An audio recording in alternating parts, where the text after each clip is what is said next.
ये हमारे लिए भी चिंता का विषय है। और खासकर जो पॉलिटिकल फील्ड में काम करने वाले हैं, जब उनकी टारगेटेड किलिंग होती है तो उस किलिंग का मकसद होता है कि जो पॉलिटिकल प्रोसेस एक शुरू हुई है उसको डीरेल करने के लिए। लेकिन मुझे लगता है कि जितनी अच्छे तरीके से सिक्योरिटी फोर्सेस और एजेंसीज काम कर रही हैं, आने वाले दिनों में हम इसको कंट्रोल करने की पोजीशन में आ जाएंगे। और जनरली अगर आप कहें तो माहौल जो है वो इलेक्शन करवाने के लिए है। पॉपुलर गवर्नमेंट का सब्स्टिट्यूट कभी भी ब्यूरोक्रेटिक फॉर्म ऑफ गवर्नमेंट नहीं हो। जो पॉपुलर गवर्नमेंट काम कर सकती है वो ब्यूरोक्रेटिक फॉर्म ऑफ गवर्नमेंट कभी उतनी डिलीवरी नहीं होती, लोगों के साथ कनेक्ट भी उनका उतना नहीं होता। पॉपुलर गवर्नमेंट आने के बाद लोगों की डायरेक्ट एक्सेस जो है वो गवर्नमेंट के साथ बनती है, बनेगी, और उससे फायदा होगा, लोगों को भी फायदा होगा। और जम्मू कश्मीर यूनियन टेरिटरी को वापस स्टेट का दर्जा लेने में भी जो है वो भी काफी आसानी है। ना कि लोगों की नाराजगी है भारतीय जनता पार्टी के बारे में, इस पे सोशल मीडिया पे मत जाइए। जो लोगों के बीच में काम हुए हैं, जो लोग भारतीय जनता पार्टी के साथ जुड़े हैं, वो हमारे को पूरा उसका तथ्य हमारे को पता है। We know the facts about that. और हम उस बिना पे कह सकते हैं कि जम्मू में ऑलमोस्ट सारी सीटें जो है उसमें भारतीय जनता पार्टी अच्छा परफॉर्म करेगी, और काफी बड़ी तादाद में, पिछली बार से जो है ज्यादा बेहतर परफॉर्मेंस करके हम निकलेंगे।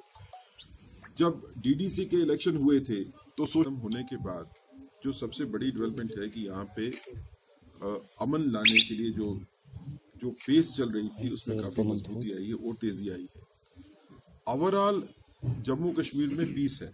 ये जैसे अब पिछले कुछ दिनों में इक्का दुक्का जो है टारगेटेड किलिंग की बात छोड़ दीजिए, उसके ऊपर काम करने की जरूरत है, एजेंसीज काम भी कर रही हैं, लेकिन अमन जम्मू कश्मीर में स्थापना हुई है। आज भी पिछले एक दो दिन के देखें तो लोग, जो आम आदमी है, शिकारे वाला है, होटल वाला है, वो डरा हुआ है कि कहीं ये दोबारा जो है वो हालात वैसे खराब ना हो जाए कि जो टूरिस्ट आ रहा है वो रुक जाए। दो तरह की है, एक तो है कि सरकारी नौकरी देना, और दूसरा है कि प्राइवेट सेक्टर को मजबूत करना ताकि लोगों, बच्चों को नौकरियां मिल सके प्राइवेट सेक्टर में। हमने दोनों जगह काम किया। तकरीबन 50,000 के करीब नौकरियां जो है वो सरकारी नौकरियां आइडेंटिफाई हुई, और उसमें से काफी ज्यादा जो है वो एडवर्टाइज होके अब डिफरेंट स्टेजेस के ऊपर है जहाँ की बच्चों को जो है वो नौकरियां मिल रही हैं। उसके साथ प्राइवेट सेक्टर जो है वो मजबूत किया जा रहा है यहाँ पे। जैसे आपने देखा होगा कि इंडस्ट्रियल पैकेज में भी कितने, ये इलेक्शन इस चीज को बताते हैं कि जब लोगों के लिए काम किए जाते हैं, लोगों के लिए स्कीमें बनाई जाती हैं और उस पर अच्छा काम होता है, तो लोग जो है वो गवर्नमेंट को वोट डालते हैं। भारतीय जनता पार्टी ने एंटी इनकम्बेंसी फैक्टर का जो एक कौवा बन के रखा हुआ है पॉलिटिक्स में, उसको हराया है।